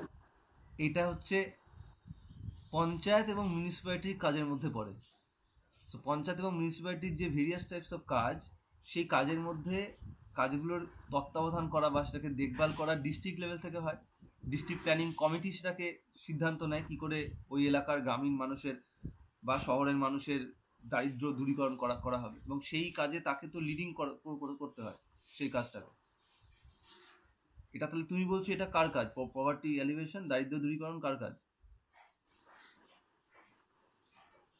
এটা কি শুধু স্যার জেলা শাসকের কাজ? ওকে কিভাবে করবে দরিদ্র দূরীকরণ মানে এতগুলো পঞ্চায়েত বা পৌরসভাতে? এই যে বললাম এখনই যে প্রোগ্রাম করা ছিল, ধরো একটা বলা হয়েছে যে 100 দিনের কাজ, 100 দিনের কাজের মাধ্যমে মানুষকে আরো বেশি করে এমপ্লয়মেন্ট দেওয়া হবে এবং সেখানকার মানুষ আরো বেশি করে টাকা আর্নিং করতে পারবে, তাতে কিছুটা দারিদ্র দূরীকরণ হবে। তো এই প্রোগ্রামটা কে ঠিক করবে, কে কন্ডাক্ট করবে এই প্রোগ্রামটাকে? এখানে তো বলা হয়নি সিদ্ধান্ত নিচ্ছে, ইমপ্লিমেন্ট করার দায়িত্বটাকে ইমপ্লিমেন্ট করার। 100 দিনের কাজ কার আন্ডারে হয়? বিডিওর আন্ডারে হয়, ব্লক অফিস থেকে সেই কাজটা দেওয়া হয়। এটাকে বিডিওদের কন্ট্রোল করছে কে? এসডিও। আর এসডিওকে নেতৃত্ব দিচ্ছে কে? ডিএম। এইভাবে তো হয়। এটা তো ডিস্ট্রিক্ট প্ল্যানিং এর মধ্যে পড়ে যে ওই অঞ্চলের ডিস্ট্রিক্ট লেভেলের যত দারিদ্র দূরীকরণ প্রোগ্রামগুলো রয়েছে সেগুলোকে ইমপ্লিমেন্ট করা। ভালো করে দেখো, এটা কন্ডাক্ট ইলেকশন, এটা ইলেকশন কমিশনের কাজ। এটা কন্ডাক্ট বলেছে, বলেনি যে to aid to the election commission of India বা সাহায্য করে নির্বাচনের ক্ষেত্রে, তা বলেনি। কন্ডাক্ট বলেছে, পুরো পরিচালনা করার কথা বলছে, যেটা পুরোপুরি রাজ্য নির্বাচন কমিশনের দায়িত্বের মধ্যে পড়ে। কিন্তু ঠিক আছে, কোশ্চেনে কন্ডাক্ট বলেছে, কন্ডাক্ট বলেনি তো স্যার। এই তো conduct the local bodies election. না, কোশ্চেনে যেটা বলছে আর কি, কোশ্চেন বলছে যে জেলা শাসকের কোনটি দায়িত্বের মধ্যে বা কাজের মধ্যে পড়ছে না। তাই এখানে অপশনে কি আছে? নির্বাচন কন্ডাক্ট করা, লোকাল বডিজের নির্বাচন কন্ডাক্ট করা, অর্থাৎ পঞ্চায়েত এবং মিউনিসিপ্যালিটির নির্বাচন কন্ডাক্ট করা। এই কাজটা কার? স্টেট ইলেকশন কমিশনের কাজ। লাইক যদি এখানে তা না থাকতো, ধরো এখানে তাই থাকতো যে conduct of the Lok Sabha election, তাহলে তুমি বলতে এটাই তার কাজ, কারণ লোকসভা ইলেকশনে ডিএমই তো কাজ করে। কিন্তু কন্ডাক্ট দ্য লোকসভা ইলেকশন কার কাজ? বা ছেড়ে দাও, এটা ছেড়ে দাও, কন্ডাক্ট দ্য প্রেসিডেন্সিয়াল ইলেকশন। তা কন্ডাক্ট দ্য প্রেসিডেন্সিয়াল ইলেকশন মানে কি? প্রেসিডেন্টের নির্বাচনকে পরিচালনা করা। কে করে? ইলেকশন কমিশন অফ ইন্ডিয়া করে নিশ্চয় অন্য কাউকে বলবে না। ওখানে প্রিসাইডিং অফিসার হিসেবে কে থাকে বলো তো নির্বাচনের ক্ষেত্রে? প্রেসিডেন্ট আর ভাইস প্রেসিডেন্টের ক্ষেত্রে সেক্রেটারি অফ দি লোকসভা, তিনি হচ্ছেন প্রিসাইডিং অফিসার। তাহলে কি আমি বলবো যে to conduct the election of the president হচ্ছে সেক্রেটারি অফ দি লোকসভা? বা যেটা যদি রাজ্যের ক্ষেত্রে হয়, রাজ্যেরও যারা বিধানসভার, যেহেতু এমএলএরা ভোট দেয়, রাজ্যের বিধানসভার যিনি সেক্রেটারি তিনি এটা কন্ডাক্ট করছেন। তাহলে কি ওটাই আমি বলবো? জেলা রিটার্নিং অফিসার কে? জেলা শাসক না? হ্যাঁ, তা জেলা প্রিসাইডিং অফিসারের দায়িত্বটা কে দেয়? সে কি নিজে এটাকে নিয়ন্ত্রণ করছে নাকি কেউ তাকে দায়িত্ব দেয়? স্টেট ইলেকশন কমিশন তাকে দায়িত্ব দেয়। কিন্তু স্যার মানে আমি যে বই থেকে নোট করেছিলাম আপনাকে দিলাম আমি হোয়াটসঅ্যাপে, ওখানে মানে লেখা আছে যে জেলার মধ্যে যাবতীয় নির্বাচন পরিচালনা করা। আপনাকে দিলাম আমি পরিচালনা হোয়াটসঅ্যাপে। তার দায়িত্বের মধ্যে পড়ে না। পরিচালনা এটা দিয়ে কোশ্চেনই দেয় যে এই কোশ্চেনটা দিয়েছে এটা আরো অনেক অন্যান্য এক্সামিনেশনে দেয়। মানে এটা ইউপিএসসি তেও দেয় এই কোশ্চেনটা বিভিন্ন স্টেটের সিভিল সার্ভিস পরীক্ষাতেও দেয়। তো এটা তার দায়িত্বের মধ্যে পড়ে না, এটাই তারা আনসার করে। এটা কি করে হবে? মানে তুমি সিম্পল লজিক দিয়ে চিন্তা করো, যেটা আমি এখনই বললাম যে লজিকটা, সেটা চিন্তা করো যে কন্ডাক্ট দ্য লোকসভা ইলেকশন যদি বলতো, তো ডিস্ট্রিক্ট লেভেলে তো সেই ডিএমই করে। তাহলে কি আমি বলবো যে কন্ডাক্ট দ্য লোকসভা ইলেকশন হচ্ছে ডিএম? তা কি বলবো, নাকি ইলেকশন কমিশন অফ ইন্ডিয়া বলবো? যখন ইলেকশন কমিশন অফ ইন্ডিয়া নির্বাচন করে লোকসভা বা বিধানসভা, তখন ডিএম তখনও সাহায্য করে। আবার যখন লোকাল বডিজের ইলেকশন হয় তখন স্টেট ইলেকশন কমিশনকে ডিএমই সাহায্য করে। এটা তার প্রধান কাজ নয়, এটা তার পরোক্ষভাবে তাকে দায়িত্ব দেয় সেই কাজ। তার ডিউটির মধ্যে এটা পড়ে না। আর পভার্টি এলিভেশন যদি এটা আমি ধরেই নিই, ঠিক আছে, এটা তার দায়িত্ব, তাহলে এখানে কোনটা দায়িত্ব না? এটা তার দায়িত্ব, এটা তার দায়িত্ব, তো সবগুলো তাহলে তার দায়িত্ব হচ্ছে। তুমি যদি এটাও দায়িত্ব বলো, কারণ ইমপ্লিমেন্টেশন অফ পভার্টি এলিভেশন তাহলে আর কে করবে? ডিএম, ডিস্ট্রিক্ট লেভেলে ওই ডিস্ট্রিক্টের দারিদ্র দূরীকরণের দায়িত্ব কার হবে? সেটা কি সম্ভব স্যার? এতগুলো দরিদ্র দূরীকরণ কিভাবে, কাকে কিভাবে করবে? কি অদ্ভুত কথা। ধরো কোথাও যদি স্বাস্থ্য বিষয়কগুলো দেখা, সেটা কি ডিএম এর পক্ষে সবারই স্বাস্থ্য দেখা সম্ভব? না আর স্যার, পেটে স্যার, ব্যথা ঠিক আছে, আমি তাহলে অ্যান্সার তার ডি, দায়িত্বের মধ্যে পড়ে এটা। স্যার আমি অ্যান্সারটা ডি নিয়ে নিলাম, হ্যাঁ, কিন্তু মানে তাহলে যেটা আমাদের অনাদি কুমার মহাপাত্রের বইটা পড়ছি আমরা, ওখানে কিন্তু স্পষ্ট লেখা আছে যে, আমি আপনাকে হোয়াটসঅ্যাপে দিলাম, দেখে নিন একটু, যে জেলার মধ্যে যাবতীয় নির্বাচন পরিচালনা করা। তাহলে এটা কি ভুল আছে মানে? জানি না, আমি তাহলে একবার দেখবো তুমি যখন বলছো, ঠিক আছে। কিন্তু ঠিক আছে স্যার, যে আমি আপনাকে যুক্তিগুলো আমি হোয়াটসঅ্যাপে তোমাকে দিয়ে রেখে, বোঝালাম, হ্যাঁ আমি যে হ্যাঁ ঠিক, যুক্তিগুলো বললাম সেগুলো বুঝতে পারলেন নিশ্চয়ই, যে ঠিক আছে সেই স্যার। অর্থ ধরে এটা হয় না। আর সেখানে তুমি বলছো যে ওখানে ওই দারিদ্র দূরীকরণ প্রোগ্রামগুলোকে নেতৃত্ব দেওয়া বা সেগুলোকে লিড করা এটা ডিএম এর কাজ নয়, তাহলে কার কাজ? এটা ডিস্ট্রিক্ট প্ল্যানিং এর মধ্যেই রয়েছে, যে ডিস্ট্রিক্ট প্ল্যানিং এর বিভিন্ন কাজের মধ্যে একটা অন্যতম কাজ হচ্ছে সেই অঞ্চলে দারিদ্র দূরীকরণ করা, সেই অঞ্চলে মানুষের স্বাস্থ্য দেখভাল করা, কোনো যদি মহামারী ছড়িয়ে পড়ে সেটাকে নিয়ন্ত্রণ করা, এগুলোও তো ডিস্ট্রিক্ট ম্যাজিস্ট্রেটের কাজ। এগুলো তো স্যার গ্রাম পঞ্চায়েতেরও কাজের মধ্যে পড়বে না? সে তো প্রত্যেকটা কাজই তাই। ৩৫ স্তর পঞ্চায়েত ব্যবস্থায় সবই তো এগুলো গ্রাম লেভেল থেকে কাজ শুরু হয়। থোড়াই কি ডিএম হ্যাঁ গিয়ে গ্রামে গিয়ে কাজ করবে? ডিএম লিড করবে, ডিএম এসডিও কে দায়িত্ব দেবে, এসডিও তারপরে বিডিও কে দেবে, বিডিও তখন তার এরিয়ার যে পঞ্চায়েত এবং মিউনিসিপ্যালিটি আছে সেগুলোকে নির্দেশ দেবে। তো থোড়াই কি বিডিও এসডিও ডিএম গিয়ে করবে? অবশ্যই পঞ্চায়েত বা মিউনিসিপ্যালিটির লোকে গিয়ে করবে। আমার যদি শিক্ষা, এই যে শিশু শিক্ষা বা চাইল্ড যে এডুকেশন, সেই চাইল্ড এডুকেশনের দায়িত্ব কার? পঞ্চায়েতের দায়িত্ব। পঞ্চায়েতের দায়িত্ব চাইল্ড এডুকেশন সংক্রান্ত এই সব কাজগুলোকে লিড করে কি? পঞ্চায়েতে কি নিজে নিজেই সব সিদ্ধান্ত নিয়ে নেয়? এই যে মিড ডে মিল হচ্ছে, টাকা, এই যে বিভিন্ন টাকাগুলো বরাদ্দ হচ্ছে বিভিন্ন স্কুলের, এগুলো কে করে? এগুলো তো ডিএম এর নেতৃত্বে হচ্ছে। ডিএম এসডিও কে বলে, এসডিও বিডিও কে বলে, কারণ ডিএম সরাসরি স্টেট গভর্নমেন্টের কাছে কন্ট্রোল। তো স্টেট গভর্নমেন্ট ডিএম কে বলে। ভারত পশ্চিমবঙ্গে 23টা জেলা আছে, জেলাতে যে জেলা শাসক তাকে বলা হয়। তার আন্ডারে সেই সব প্রোগ্রামগুলো হয়, সরাসরি থোড়াই গিয়ে তারা এইসব কাজগুলো করবে। ওকে, হ্যাঁ স্যার। তাও তুমি একবার দেখো, আমি একবার দেখবো, ঠিক আছে? চলো। Election to the panchayat are to be held, কি হবে এটা? ইজি কোশ্চেন, প্রতি 5 বছর অন্তর হবে। According to 73 Amendment Act, the minimum age for the contesting election to the Panchayat Raj institution should be, কি হবে? ইলেকশন 21 বছর বয়স হলেই নির্বাচনে অংশগ্রহণ করতে পারে। কন্টেস্টিং মানে হচ্ছে ভোট। নির্বাচনে প্রার্থী হওয়া। The State Election Commission conduct, controls and supervise municipal election under, এটা একটা কনফিউজিং কোশ্চেন, বলো কি হবে তাও আনসার? ইলেকশন কে 243 কে? তো এটা অ্যাকচুয়ালি আনসার হবে 243 এর জেড এ। এটা পুরো অপশনই ভুল দেওয়া আছে, এটা পঞ্চায়েতের ইলেকশন দেওয়া আছে এর মধ্যে, কিন্তু আর তো কোনো অপশন নেই, তাই আমরা জেনে বুঝে এটাই করব, ঠিক আছে? হ্যাঁ, মিউনিসিপ্যালিটি যেটা হবে। এটা মিউনিসিপ্যালিটি ইলেকশনের আনসার হচ্ছে এটা। এটা মিউনিসিপ্যালিটি জিজ্ঞেস করেছে, পঞ্চায়েতের জিজ্ঞেস করেনি, কিন্তু অপশন দিয়ে রেখেছে পঞ্চায়েতের। তাতে আর তো কোনো অপশন নেই। 240 এর মধ্যে কিছু নেই, এর মধ্যে কিছু নেই, এর মধ্যে কিছু নেই, শুধু একটাই আর্টিকেল আছে যেটা পঞ্চায়েতের সেক্টর থেকে বা মিউনিসিপ্যালিটি সেক্টর থেকে বিলং করে।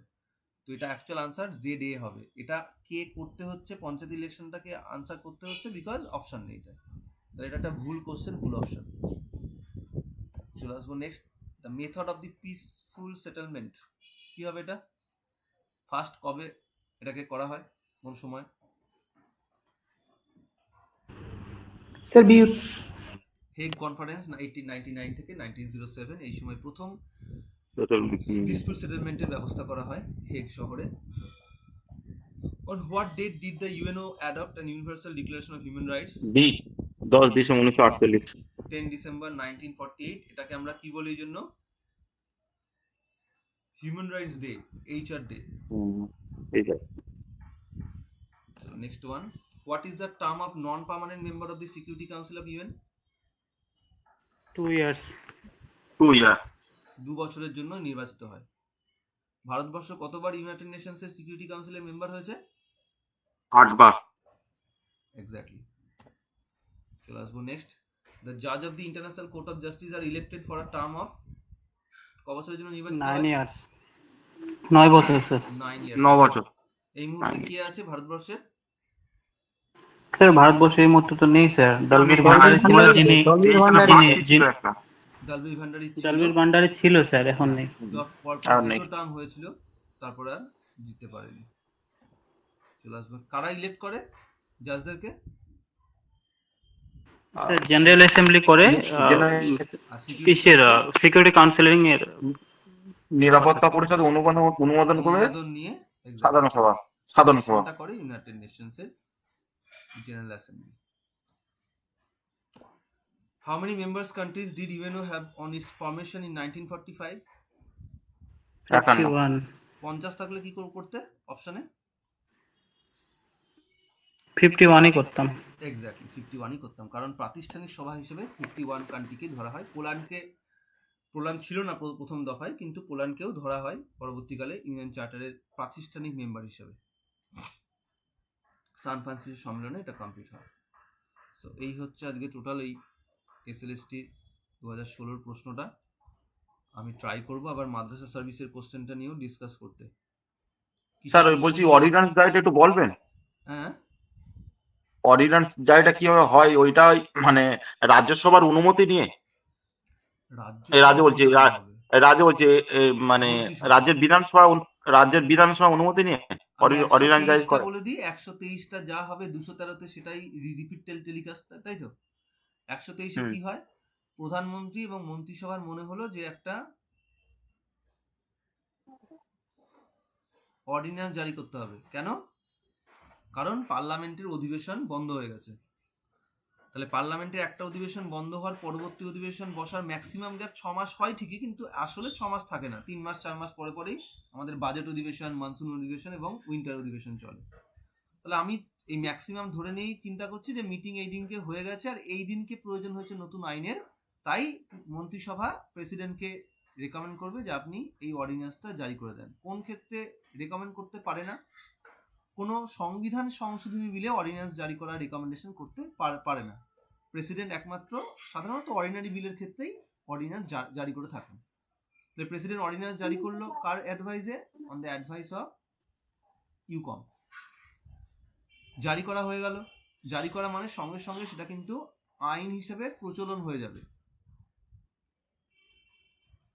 এটাকে আমরা এই জন্য এমার্জেন্সি ল বলছি, কারণ হঠাৎ করে প্রয়োজন, সেই এমার্জেন্সি সিচুয়েশনকে ম্যানেজ করছে। অর্ডিন্যান্স জারি যে হয়েছে এটা কি ডেমোক্রেটিক ওয়েতে হয়েছে? হয়নি। তাহলে গণতান্ত্রিক পদ্ধতিতে আমাদের পার্লামেন্ট থেকে এটাকে যেভাবে আইন তৈরি হয়, বিলের ডিসকাশন, তারপরে তার উপর ভোটিং, সেইভাবে হওয়া উচিত ছিল। যেহেতু হয়নি, তাই পরবর্তী অধিবেশনের প্রথম 6 সপ্তাহ টাইম পাওয়া যায় যাতে এটা পার্লামেন্টারি অ্যাপ্রুভাল নিয়ে, যেমন করে একটা গণতান্ত্রিক দেশে আইন তৈরি হয় সেই পদ্ধতি ফলো করে। এর মধ্যে যদি প্রেসিডেন্টের মানে কেন্দ্র মন্ত্রিসভার মনে হয় যে এটা আমার দরকার নেই, তাহলে প্রেসিডেন্ট চাইলে অর্ডিন্যান্স তুলে নিতে পারে। আর যদি না তোলে তাহলে ধরে নেওয়া হবে তারা অর্ডিন্যান্সটাকে রাখতে চাইছে দীর্ঘদিন ধরে। তাহলে তার কাজ হচ্ছে পরবর্তী যে অধিবেশন বসছে তার প্রথম 6 সপ্তাহের মধ্যে, 6 সপ্তাহ নেয় না, 1-2 সপ্তাহের মধ্যে ওটাকে আইনে ট্রান্সফার করিয়ে নেয়, আইন করিয়ে নেয়। যদি আইন হয়ে গেল তাহলে তো অর্ডিন্যান্সটা থেকে যাচ্ছে, আর যদি না হয় তাহলে এই অর্ডিন্যান্সটা কিন্তু ক্যান্সেল হয়ে যাবে। তাই এই যে পার্লামেন্ট থেকে এটাকে অ্যাপ্রুভ করাতে হচ্ছে উইদিন 6 উইকস অফ রিঅ্যাসেম্বল, তাই বলছে approve by the parliament, approval নিতে হয় পার্লামেন্টে। এবার এই যে পুরো প্রসেসটা স্যার এখানে রাষ্ট্রপতির কোনো ভূমিকা আছে স্যার? এই তো রাষ্ট্রপতি রাষ্ট্রপতি তো করছে, এটা জারি করছে কে? রাষ্ট্রপতি তো ও করছে। আচ্ছা আচ্ছা আচ্ছা আচ্ছা আচ্ছা ঠিক অ্যাডভাইস আছে ঠিক দিচ্ছে আছে। রাষ্ট্রপতি। নিজে ইউকম কি করে কোনো কাজ করতে পারে? ইউকম তো অ্যাডভাইস দেয়, সেই অ্যাডভাইস অনুযায়ী জারি করছে প্রেসিডেন্ট, আর সেটা জারি করার পরে অ্যাপ্রুভ করাতে হচ্ছে পার্লামেন্ট থেকে। একই ঘটনা এবার তাহলে আচ্ছা গভর্নরের ক্ষেত্রে চিন্তা করো, স্টেটে সেখানেও এসকম প্লাস সিএম তারা অ্যাডভাইস করছে গভর্নরকে, গভর্নর সেই অনুযায়ী অর্ডিন্যান্স জারি করছে, আর সেটাকে রাজ্য আইনসভা থেকে ওই একই টাইমের মধ্যে উইদিন 6 উইকস অফ রিঅ্যাসেম্বল ওটাকে পাস করাতে হচ্ছে। একই পদ্ধতি। ঠিক আছে? আচ্ছা ওকে ওকে স্যার। ওকে, দুই একটা কোশ্চেন নিয়ে কনফিউশন থাকলো। কনফিউশন থাকার কারণটা হচ্ছে এসএলএসটি নিজেই আনসার প্রোভাইড করেনি। এরকম প্রচুর এক্সাম রয়েছে যেগুলোতে আনসার ভুল দেয় এবং সেই ভুলটা তারা পরে চেঞ্জ করে। সিরিয়াল এরকম প্রচুর এক্সাম্পল আমাদের রয়েছে, কিন্তু আমাদের এসএসসি সেটা করেনি এবং এসএসসি এরকম ভুলভ্রান্তি করেছে বলেই আজকে ওয়েস্ট বেঙ্গলের প্রচুর ছেলে মেয়েদের চাকরিও চলে গেছে, আমরা জানি। তো আমার মনে হয় না এবার পরীক্ষার সময় এইসব ভুলভ্রান্তিগুলো থাকবে, কারণ অনেক বেশি সিনসিয়ারলি তাকে কাজ করতে হবে, না হলে তাকে গতকালের মতো আবার তাকে সুপ্রিম কোর্টের গাল শুনতে হবে এবং সাধারণ মানুষের তো ছেড়েই দাও। তো আমরা যেটা আছে, যেটা আমাদের হাতে আছে, সেটা হচ্ছে আমরা মোটামুটি আইডিয়া পেলাম। সেই আইডিয়া অনুযায়ী আমরা আর তো টাইম খুব বেশি নেই, সেই আইডিয়া অনুযায়ী আমরা পড়া করে নেব। এইবার যে ইনফরমেশনটা আমাদের জানা আছে ওটা ইউজ করে আমাদের এক্সাম ক্র্যাক করতে হবে। কোনো পরীক্ষা পিছিয়ে যাবে তাতে ভয় মানে হিউমার হয়ে গেল কি অনেক দেরি হবে পরীক্ষা, এইসবের কোনো কাজই দেবে না। মন দিয়ে পড়া করো, আর যা ইনফরমেশন আছে সেগুলোকে বারবার রিপিট করো, রিভিশন স্যার, করো। রিভিশন টাইমটা এখন বেস্ট। বলো। বলছি আন্তর্জাতিক বিচারালয়ে কি বিচারপতি এখন দলবীর ভান্ডারী নেই? একবার তো রি ইলেক্টেড পুনরায় হয়েছিল, মানে দুবার হয়েছেন। আমার জানা নেই যে বর্তমানে তিনি রয়েছেন কিনা, আমাকে চেক করতে হবে। ঠিক স্যার আছে? বর্তমানে নেই স্যার, লাস্ট 23-এ না 24-এ হয়েছে, রিটায়ার হয়েছে। না, একবার রিটায়ার হয়েছে দিয়ে পুনরায় আবার হ্যাঁ স্যার পুনরায় হয়েছে। হ্যাঁ স্যার দুইবার হয়েছে, দুবার পরপর দুইটা টার্ম হয়েছে। re-elected পুনরায় যে হয়েছে ওটা দিয়ে কোশ্চেন দিয়েছে অলরেডি, ওটা দিয়ে কোশ্চেন দিয়েছে কোন হ্যাঁ স্যার দেশকে রিইলেক্টেড হারিয়ে। হওয়ার পরে মানে রিটায়ার করেছে। হ্যাঁ, ব্রিটেনে আমি ব্রিটেনে হচ্ছে। আমি গুগল সার্চ করলাম এখন, তো গুগল এখানে সার্চ করো ভুল না, দেখাচ্ছে। ইউনাইটেড নেশনসের যে ওয়েবসাইট আছে সেটা সার্চ করো, বা একদম ডিরেক্টলি ইউএন সেক্রেটারি বলে সার্চ করো, তাহলেই তো ওখানে দিয়ে দেবে। গুগল সার্চ করে কখনো ইনফরমেশন সঠিক দেয় না। স্যার ওটা আমার একটু কনফিউশন, তাহলে দেখে একটু বলে দিন তো। আমি এক্ষুনি বলে দিচ্ছি, ওয়েট করো, কারণ আমি এগুলো না দেখে আমি তো জানি যে তিনি রয়েছেন, এবার কেউ বলছো যে নেই, তাহলে আমাকে একটু দেখতে হবে, কারণ আমি তো দিনরাত এগুলো দেখি না। কিন্তু আমি যত জানি যে তিনি ছিলেন 9 বছর টার্ম, তাহলে 9 বছর টার্ম তো শেষ হয়ে যাওয়ার কথা নয়। আর এইগুলো হচ্ছে তোমার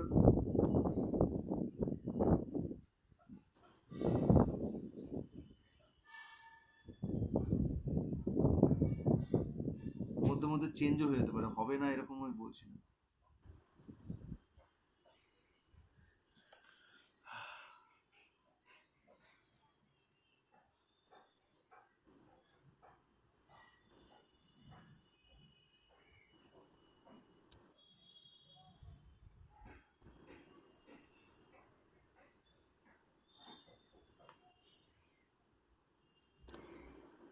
লিস্ট অফ জাজেস ইন ইন্টারন্যাশনাল কোর্ট।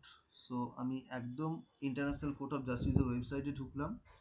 এখানে দেওয়া আছে প্রিন্স বোলা, দেন রবার্টো আগো, অ্যান্দ্রেস অ্যাকুইলা, আওন, শওকত আল কাসোনে, রিকার্ডো আলফারাডো, আলভারজো ফোর্ড।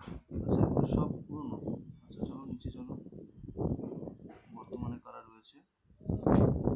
ইন্ডিয়া থেকে আছে দলবীর ভান্ডারী, 2012 থেকে টিল ডেট পর্যন্ত তাই দেখাচ্ছে। এটা হচ্ছে ইন্টারন্যাশনাল কোর্ট অফ জাস্টিসের ওয়েবসাইট। টার্ম শেষ করেনি। আরও যারা আছেন, ব্র্যান্ড আছে, লিওনার্ডো ব্র্যান্ড আছে একজন।